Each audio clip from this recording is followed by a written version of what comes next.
Good evening everyone. चलिए आज बहुत इंपॉर्टेंट हम टॉपिक करने वाले हैं, रेगुलेशन ऑफ ब्रीदिंग या regulation of respiration, class 11th का। अब किस तरह से रेगुलेशन होती है ब्रीदिंग की? सबसे पहले ब्रीदिंग को समझ लेते हैं। देखिए ब्रीदिंग क्या है? Rhythmic cycle. It's a rhythmic cycle of inspiration and expiration. अब इंस्पिरेशन होती है inhalation of oxygen and expiration is removal of carbon dioxide. अब दोनों के बीच में एक पॉज है और ये अल्टरनेटली चलता ही रहता है, तो इसीलिए हमने डेफिनेशन में लिख कर रखी हुई है, the rhythmic cycle of inspiration and expiration with a pause. अब ब्रीदिंग किस तरह से रेगुलेट की जाती है? देखो ब्रीदिंग रेगुलेट होती है, there are certain very important centres in the brain which are known as rhythmicity centres. इन्हें हम कहते हैं रिदमिसिटी सेंटर्स। अब ये रिदमिसिटी सेंटर्स कहाँ पड़े होते हैं ब्रेन में? They are present in medulla oblongata and pons varolii area. और ये दोनों कहाँ है? They are present in the hind brain. Clear? अब यहाँ पर एक डायग्रामेटिक व्यू दिया है हमारे रिदमिसिटी सेंटर्स का। अब रिदमिसिटी सेंटर जो है, जो मेडुला ऑब्लोंगेटा में है, चलिए हम यहाँ थोड़ा सा लेबलिंग कर लेते हैं। लेबलिंग कर लेते हैं कि लेबलिंग क्या है। This is the pons varolii. ये रीजन हमारा क्या है? पोन्स वेरोली है। और जहां तक हम इस रीजन की बात कर रहे हैं, the lower portion, it is the medulla oblongata. चलिए, medulla oblongata. Now there are different components. देखिए इन इन रीजन्स में अलग अलग कंपोनेंट्स है रिदमिसिटी सेंटर्स के। अब ये रिदमिसिटी सेंटर में सबसे पहला जो यहां दिख रहा है आपको, this area is pneumo pneumotaxic area. Then below it, similarly in the pons varolii, यहां पर दूसरा एरिया क्या पड़ा है? Apneustic area. Apneustic area. चलिए, then in the medulla oblongata, देखिए यहां पर आपको दिख रहा है, this is the black colour, these are, this is, हम इसे कहेंगे डॉर्सल रेस्पिरेटरी ग्रुप। फिर हम इनके सभी के फंक्शन भी करेंगे, पहले लेबलिंग कर लेते हैं, dorsal respiratory group. So sometimes it is also called as DRG abbreviation. Now इसके बाद there is another VRG, means ventral respiratory group. चलिए, ventral respiratory group which is also known as VRG. And finally आप यहाँ क्या देख रहे हैं? There is another area in the medulla oblongata. It is the chemosensitive area. चलिए हमने सारी लेबलिंग कर ली है, chemosensitive area. Clear? Now देखिए, this is the diagram of rhythmicity centers. So this is rhythmicity center present in brain. Now let us understood one by one all these centers, all these components of rhythmicity centers.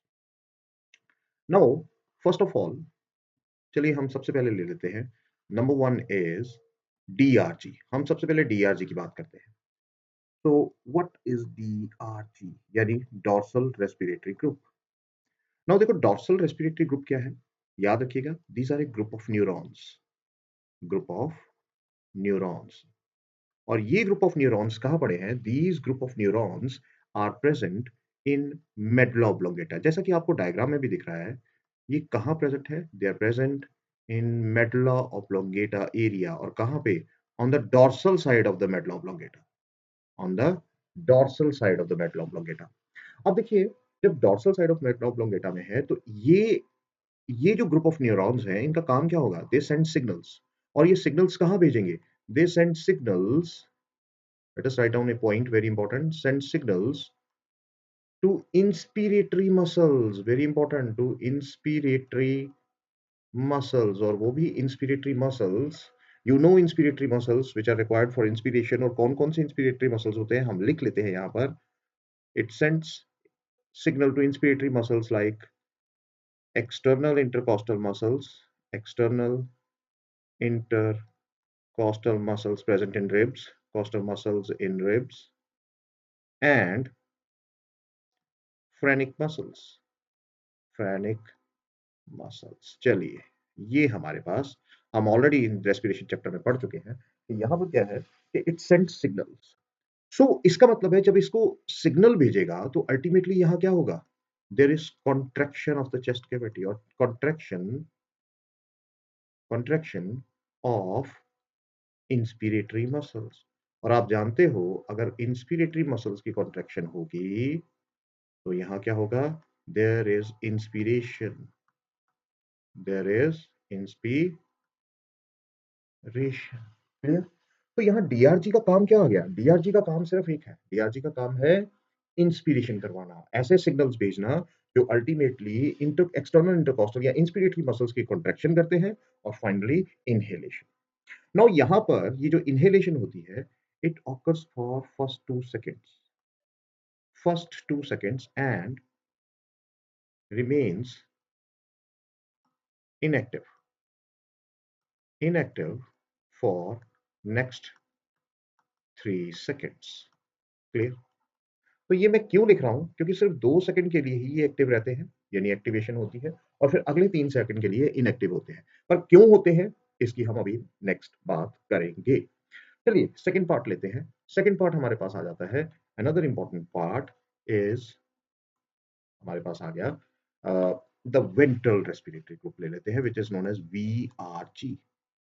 अब ये वीआरजी कहाँ है? अगर आप ध्यान से देखें तो ये है वीआरजी, ये आपको वीआरजी दिखाई दे रहा है और ये वीआरजी कहाँ पड़ा है? Ventral it is present ventral region of medulla oblongata. It is present, so let us write present in the, देखिए, वेंट्रल रीजन। अब ventral region of medulla oblongata, चलिए मैं यहाँ MO लिख देता हूँ, मेडुला ऑब्लोंगेटा। अब अगर वेंट्रल रीजन पड़ा है तो ये क्या काम करेगा? देखिए इसका काम है, ये वो ग्रुप ऑफ न्यूरॉन्स है व्हिच सेंड सिग्नल्स। देखिए जो सिग्नल्स कहाँ भेज रहे हैं? Send signals to expiratory muscles. देखिए एक्सपायरेटरी मसल्स को भेजते हैं, और अगर एक्सपायरेटरी मसल्स को भेज रहे हैं, you know, forceful breathing. So it helps in forceful breathing. तो हमारी जो फोर्सफुल ब्रीदिंग है वो किसकी वजह से होती है? फोर्सफुल ब्रीदिंग होती है वीआरजी की वजह से। तो ये ध्यान रखिएगा कि वेंट्रल रेस्पिरेटरी ग्रुप का फंक्शन क्या है और ये कहाँ सिग्नल भेजते हैं। अब अल्टीमेटली जब ये काम हो गया, अब तीसरी बारी किसकी आती है? वेंट्रल रेस्पिरेटरी ग्रुप के बाद हमारे पास है, it is the third one is, let us take pneumotaxic area. So it is pneumotaxic area. अब देखो नीमोटैक्सिक एरिया कहाँ है? नीमोटैक्सिक एरिया अगर आप यहां देखें, this is the pneumotaxic area and this pneumotaxic area is present in Pons Beroli area. So present, let us write down a point, present in Pons Beroli। देखिए पोन्स बेरोली में। अब pneumotaxic area काम क्या करता है? देखिए अब ये जो सिग्नल भेजेगा, ये सिग्नल क्या भेजेगा? It is also known as, पहले तो ये बात यहीं से समझ आ जाएगी आपको, known as switch off point. देखिए इसे क्या कहा जाता है? Switch off point. किसका? किसका कहा जाता है? Switch off point of inspiration. तो देखिए कहानी अब क्लियर हो रही है। जो हमने यहां एक बात कही थी, फॉर द नेक्स्ट 3 सेकेंड्स के लिए क्या होता है? देयर इज ए पॉज, और जब पॉज होता है तो वो 3 सेकेंड क्या होगा? एक्सपायरेशन होगी। तो नीमोटैक्सिक एरिया क्या करता है कि ये इंस्पिरेटरी सिग्नल्स यानी डीआरजी के सिग्नल्स को रोकता है। It it switch off DRG, ये डीआरजी को स्विच ऑफ करेगा, और स्विच ऑफ करेगा तो अब क्या होगा? अब कोई सिग्नल क्या है? अब कोई सिग्नल जा रहा है इंस्पिरेटरी मसल्स को। देखिए यहाँ, यहाँ देखिए, यहाँ हम क्या कर रहे हैं? Contraction of inspiratory muscles. ये सिग्नल भेज रहा है, यहाँ सिग्नल भेज रहा है, लेकिन यहाँ पर अगर हम देखें तो इसने क्या किया? इसके सिग्नल को नीमोटैक्सिक ने अल्टीमेटली इसके सिग्नल्स को रोक दिया, यहाँ स्विच ऑफ कर दिया। जब स्विच ऑफ कर दिया तो क्या ये कोई सिग्नल भेज पाएगा? नहीं भेज पाएगा। और अगर नहीं भेज पाएगा तो इंस्पिरेशन होगी? There will be no inspiration. और अगर इंस्पिरेशन नहीं होगी तो इसकी जगह क्या होगा? जब हम कह रहे हैं कि यहाँ पर क्या है, there is a pause for 3 seconds, there is now the turn of expiration. देखिए ये भी बात समझने वाली है। Now is the turn of expiration. तो आई होप आपको बहुत सारी चीजें क्लियर हो रही होंगी। अब अगर अगर तो ये जो निमोटेक्सिक सिग्नल है, देखिए, अगर तो ये अगर जो सिग्नल यहां पर आ रहा है वो सिग्नल स्ट्रांग है, if the let us write down a point, if the signal is strong, if the signal is strong, बहुत स्ट्रांग है, तो what will happen, आप जानते हो, there will be less inspiration, और हम ऐसा कह सकते हैं there is shallow breathing, shallow inspiration होगी या shallow breathing होगी, बहुत तेजी से हम सांस लेंगे और छोड़ेंगे, shallow inspiration and expiration, या सीधा हम लिख सकते हैं shallow breathing। लेकिन अगर सिग्नल क्या है, signal is the pneumotaxic signal is weak, तो there will be long breaths, long breaths होंगी। तो कहने का मतलब क्या है, कहने का मतलब ये है कि अगर लॉन्ग ब्रीथ है तो there will be more inspiration, there will be more inspiration. तो ये कब होता है, ये तब होता है, देखिए, इट निमोटेक्सिक एरिया का एक और भी फायदा है कि ये क्या करता है, during the strenuous workout, strenuous workout ये काम करता है, ये हमारी अल्टीमेटली जो हमारी ब्रीदिंग है उसको बैलेंस करने का काम करता है। बहुत जल्दी-जल्दी स्विच ऑफ करेगा। इस सिग्नल डीआरजी को बड़ी तेज़ी से स्विच ऑफ करेगा, क्योंकि नॉर्मली क्या है, देखिए, नॉर्मल जो हमारी ब्रीदिंग है, नॉर्मल ब्रीदिंग क्या है? नॉर्मल ब्रीदिंग में ये डीआरजी जो नीमोटैक्सिक एरिया है, ये क्या करेगा? ये 12 से 16 बार ही काम करता है ना? पर मिनट। हमारी इतनी ही ब्रीदिंग होती है। सो 12 से 16। लेकिन जब हम कोई वर्कआउट करते हैं या सपोज़ कोई भी किसी भी तरह का वर्कआउट करते हैं या भागते-दौड़ते हैं, उस वक़्त ये बहुत तेज़ी से सिग्नल स्विच ऑफ करता है। तो वहाँ ये जो कहानी है, ये 16 से ऊपर तक जा सकती है, अप टू, मैं ये कहूँगा up to 16 to 30 times, 30 times पर मिनट तक जा सकती है ये। तो ये काम किसका है और अल्टीमेटली ये क्या करेगा? देखिए, इट आल्सो कैलकुलेट्स, देखिए यहाँ एक हम लाइन लिखने लगे हैं।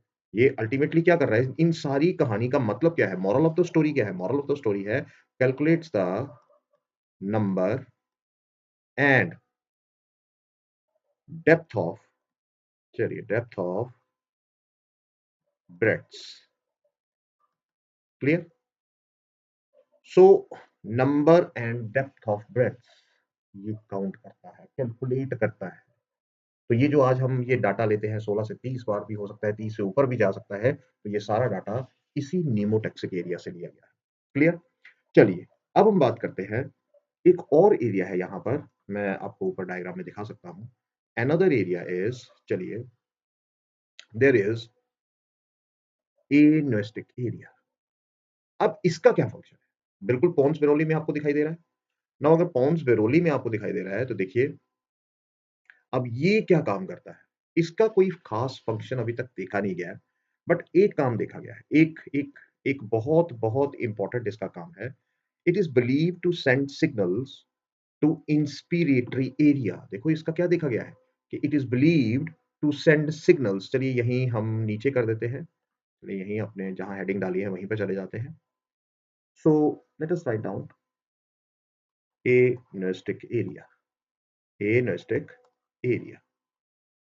अब ये क्या करता है, देखिए, प्रेजेंट इन, कहाँ प्रेजेंट है? अभी हमने देखा present in pons varolii area, pons varolii area. Now दूसरा इसका क्या है? It sends signals to DRG, या देखिए एक और काम करता है, और slows down, slows down pneumotaxic signals. देखिए, अब क्या मतलब हुआ जब मैं ये लिख रहा हूं, तो इसका क्या मतलब? देखिए हम लिख रहे हैं, हम यहां लिख रहे हैं कि send signals to DRG. DRG को अगर ये सिग्नल देता है तो क्या करेगा? नेचुरली इंस्पिरेशन भाई, इंस्पिरेशन में मदद करेगा। और अगर ये स्लोज डाउन कर रहा है इसको, तो इसका मतलब है हमारी ब्रीदिंग रेट को नॉर्मल कर रहा है। निमोटैक्सिक एरिया क्या करता है? निमोटैक्सिक एरिया अल्टीमेटली तभी काम, ये भी अल्टीमेटली इन इस डीआरजी को स्विच ऑफ करता है। स्विच ऑफ करता है तो हम ज्यादा से ज्यादा एक्सपायरेशन करते हैं और इंस्पिरेशन कम करते हैं। अब यहां पर क्या है, अगर सेंड सिग्नल टू डीआरजी है तो इसका मतलब है इट इंक्रीजेस द इंस्पिरेशन। तो याद रखिएगा यहां पर it increases the inspiration. Clear? So inspiration कह सकते हो या ऐसा भी हम कह सकते हो कि it also increases the tidal volume को भी बढ़ाता है। तो ये देखा गया है। अभी इसका इतना रोल तो क्लियर नहीं है, बट स्टिल हम ये कह सकते हैं कि ये सिग्नल जो है डीआरजी को भेजता है। अब पांचवी चीज और लास्ट चीज हमारे पास क्या आ गई, यहां पर एक और एरिया है जिसे हम कहते हैं chemo sensitive area. Chemo sensitive area है। अब कीमो सेंसिटिव एरिया जैसा कि अभी हम डायग्राम में देखेंगे वो कहाँ है, it is almost ventral to medulla oblongata, present in the medulla oblongata area. चलिए पहले हम पॉइंट्स लिख लेते हैं। मेडुला ऑब्लोंगेटा एरिया में प्रेजेंट है। अब कीमो सेंसिटिव एरिया अल्टीमेटली क्या है? देखो, it is present in medulla regions, on the certain medulla regions, और दूसरी चीज it is also present in the dorsal aorta and carotid artery. यहां पर क्या है, इन दोनों में there are present certain chemo sensitive receptors पड़े होते हैं। अब ये रिसेप्टर्स क्या करते हैं? They sense the change. ये क्या करते हैं? They sense the change in blood. Blood में अगर किसी तरह की भी चेंज आती है तो ब्लड में क्या चेंज आएगी? देखो, ब्लड में हमें क्या चेंज मिलेगी? ब्लड में हमें चेंज मिलेगी, चलिए देख लेते हैं। ब्लड में हमें क्या चेंज मिलेगी? इट इज, देखिए, अब यहां हम करते हैं इंक्रीज इन, अगर यहां पर हो जाता है इंक्रीज इन कार्बन डाइऑक्साइड बढ़े, और अगर कार्बन डाइऑक्साइड बढ़ती है तो H प्लस साइंस भी क्या हो जाएंगे? वो बढ़ जाएंगे। अब अगर H प्लस साइंस बढ़े तो इसका मतलब क्या हुआ कि यहां पर क्या हुआ? पीएच क्या हो गई? डिक्रीज हो गई। मतलब क्या है कहने का? पीएच क्या हो गई? डिक्रीज हो गई। तो पीएच डिक्रीज नहीं होनी चाहिए। अब ये जो इंक्रीज इन कार्बन डाइऑक्साइड है ये क्यों हुआ? It is, we can say, during intense intense workout कर सकते हैं। मसल्स जो हैं बहुत जल्दी अपनी ऑक्सीजन लूज करते हैं और कार्बन डाइऑक्साइड प्रोड्यूस करना शुरू कर देते हैं। तो वो कार्बन डाइऑक्साइड जो है वो अल्टीमेटली कहाँ जा रही है? ब्लड में जा रही है। और ब्लड में जैसे ही जाएगी वहां H प्लस, और आपको पता है ब्लड में जाकर ये करती क्या है? ब्लड में जाकर हमने रेस्पिरेशन में ट्रांसपोर्ट ऑफ गैसेस पे पढ़ाई है। अल्टीमेटली वहां जाकर क्या करेगी? देखो, जैसे ही आरबीसी में गई, इसने क्या किया? कार्बोनिक एनहाइड्रेस की प्रेजेंस में इसने क्या किया था? बाई कार्बोनेटाइंस, सॉरी, कार्बोनिक एसिड बढ़ाया। कार्बोनिक एसिड से इसने अल्टीमेटली क्या किया? देखो, नेचुरली बाई कार्बोनेट आइंस बने थे, और ये जो H प्लस आइंस की कॉन्सेंट्रेशन बढ़ गई, ये जो H प्लस आइंस की कॉन्सेंट्रेशन यहां बढ़ी, इसी ने पीएच का बैलेंस क्या कर दिया? चेंज कर दिया। अब अल्टीमेटली ये जो चेंज है, ये जो पीएच में चेंज आई, ये सेंस कौन करता है? ये सेंस करते हैं जो ये कीमोसेंसिटिव रिसेप्टर्स होते हैं which are present in the heart region, dorsal artery और कैरोटिड आर्टरी में। और ऐसे ही कुछ रिसेप्टर्स कहां होते हैं? इस मेडुला ऑब्लोंगेटा एरिया में, कीमोसेंसिटिव एरिया में होते हैं। चलिए हम जरा डायग्राम को भी देख लेते हैं। देखो, यहां ये जो कीमोसेंसिटिव एरिया है यहां पर ये सेंस होते हैं। और जब यहां पर हार्ट में भी, जैसा कि मैंने कहा कि हार्ट में भी कैरोटिड आर्टरी और डॉर्सल आर्टरी में, तो यहां हम लिख लेते हैं this is dorsal artery, DA dorsal artery, और इसी के ऊपर होती है इस तरह से तीन बनी होती है। क्लियर? और यहां पर ये जो दिस इज कैरोटिड आर्टरी, और यहां पर क्या होता है? इस कैरोटिड आर्टरी में we have certain receptors also. अब ये रिसेप्टर्स क्या करते हैं? ये दोनों रिसेप्टर जो डॉर्सल आर्टरी में है और कैरोटिड आर्टरी में, they send signal to this, यहां से चले जाते हैं ब्लड के थ्रू, सिग्नल्स कहां पहुंच जाते हैं? In this medulla oblongata area. जैसे ही यहां पर पहुंचेंगे, it is sensed by the signals are sensed by the chemosensitive area also, and chemosensitive area basically senses the change in the cerebrospinal fluid. क्योंकि ब्लड जो है ब्रेन में बहुत सारी चीजें खुद लेकर नहीं जा सकता, वो सेरिब्रोस्पाइनल फ्लूइड के थ्रू ही ट्रांसपोर्ट करता है। तो सेरिब्रोस्पाइनल फ्लूइड में जब वही ब्लड जिसके अंदर कार्बन डाइऑक्साइड इंक्रीज है, H प्लस साइंस इंक्रीज है, जब वो ट्रांसफर करेगा तो वो सारी चेंजेस क्या है, सेरिब्रोस्पाइनल फ्लूइड के अंदर आएंगी, और वो चेंजेस कौन करेगा, कीमो सेंसिटिव एरिया सेंस कर लेगा। क्लियर? तो अब ये ठीक कैसे होगा? देखिए, अब ये काम सारा करेगा डीआरजी। डीआरजी क्या करेगा? डीआरजी को सिग्नल भेजा जाएगा to correct the rate of inspiration, to correct the rate of inspiration। तो इस तरह से क्या होता है कि रेगुलेशन ऑफ ब्रीदिंग की जाती है इन रिदमिसिटी सेंटर्स के थ्रू, और ये सारे कंपोनेंट्स जो है बहुत बहुत इंपॉर्टेंट कंपोनेंट्स हैं जो काम करते हैं। अब एक चीज याद रखिएगा, एक चीज हमेशा याद रखिएगा कि ऑक्सीजन का जो रोल है रेगुलेशन में बहुत कम होता है। देखिए, यहां मैं एक इंपॉर्टेंट पॉइंट लिखने जा रहा हूं, वीडियो लंबा हो सकता है पर इंफॉर्मेटिव होगा और आपके लिए बहुत फायदेमंद होगा। देखिए, there is a very little role of oxygen in regulation. तो फिर रेगुलेशन में रोल किसका है? रेगुलेशन में याद रखिएगा, मेजर रोल किसका है? Major role is of carbon dioxide. तो ये नीट में पिछली बार क्वेश्चन भी आ चुका है कि मेजर रोल किसका होता है। मेजर रोल इसलिए इसका कहते हैं कि अगर यहां कार्बन डाइऑक्साइड, मान लीजिए कार्बन डाइऑक्साइड का लेवल ही नीचे चला जाता है, समझ रहे हो मेरी बात? कार्बन डाइऑक्साइड का लेवल नीचे चला जाता है, यही कारण होगा कि ये रेगुलेशन करने के लिए हम ये मजबूर हो जाएंगे। ये रेगुलेशन मजबूरी बन जाती है क्योंकि कार्बन डाइऑक्साइड का लेवल जरूरत से ज्यादा नीचे नहीं जाना चाहिए, अदरवाइज ब्रीदिंग मूवमेंट्स ही रुक जाएंगी, ब्रीदिंग मूवमेंट्स ही रुक जाएंगी। और यही होता है कि हमें ओवर ब्रीदिंग नहीं करना चाहिए। कई बार हम कहते हैं कि ओ ब्रीदिंग लॉन्ग एक्सहेलेशन लगातार 2-2 घंटे 3-3 घंटे, नहीं, it should be precise, the breathing must be precise.